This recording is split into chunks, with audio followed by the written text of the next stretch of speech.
Welcome to light وے 7 اسلامی بیانات سننے کے لیے ہمارے چینل لائٹ وے 7 کو سلیمان کو قبر میں اتارا اور اس کے کفن کی گرہ کو کھول کے دیکھا تو اس کا چہرہ قبلے سے ہٹ چکا تھا۔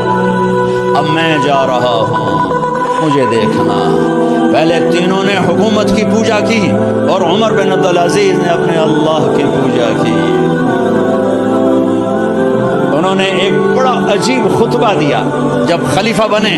اے لوگو،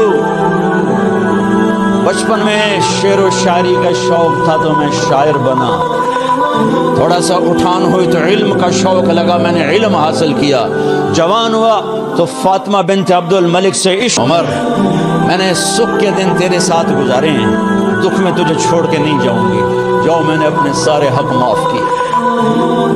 پھر حضرت عمر بن عبدالعزیز کی راتیں اور دن کیسے گزرے؟ فاطمہ بنت عبد الملک فرماتی ہیں 2 سال 2 مہینے میں وہ میرے بستر پر میرے ساتھ نہیں لیٹے، انہیں غسل کی ضرورت نہیں پیش آئی، مصلے پہ بیٹھتے اور روتے روتے روتے وہیں سو جاتے اور روتے روتے وہیں سے اٹھتے۔ اور 3 بر اعظم میں ظالم کوئی نہ بچا، مظلوم کوئی نہ بچا، زکوٰۃ لینے والا کوئی نہ بچا، بھکاری بھیک مانگنے والا کوئی نہ بچا۔ 3 بر اعظم کو ایسے صاف کر دیا۔ یہ فیصلہ آباد بھی ان کی حکومت میں شامل تھا، چونکہ ملتان وہ بمبئی تک اور ملتان جبال پور تک، یہ سارا علاقہ ملتان میں آتا ہے، اور محمد بن قاسم نے ملتان فتح کیا ولید کے زمانے میں۔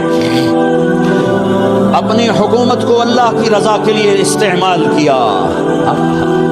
کیسے استعمال کیا؟ سارے مال فاطمہ کا سارا زیور بیت المال میں ڈال دیا، تنخواہ پہ آ گئے، عید کا موقع آیا، بچوں نے ماں سے کہا، 12 بچے تھے، بچیاں 12 بچے بچیاں، ہمیں کپڑے لے کر دو، عید آ رہی ہے، ہر آدمی اپنے بچوں کے لیے کپڑے لے رہا ہے، ہمارے بچے بھی کہہ رہے ہیں کپڑے لیں، جاؤ بھائی لو۔ فاطمہ کے پاس عمر 3 بر اعظم کے بادشاہ کے بچے آ رہے ہیں، ماں جی عید آ رہی، کپڑے تو لے دیں، ابا سے کہیں کہ ابا سے بات کرتی ہوں۔ ابا تو شریف لائے، خزانے لبالب بھرے ہوئے گندم کے ڈھیر کی طرح کہ امیر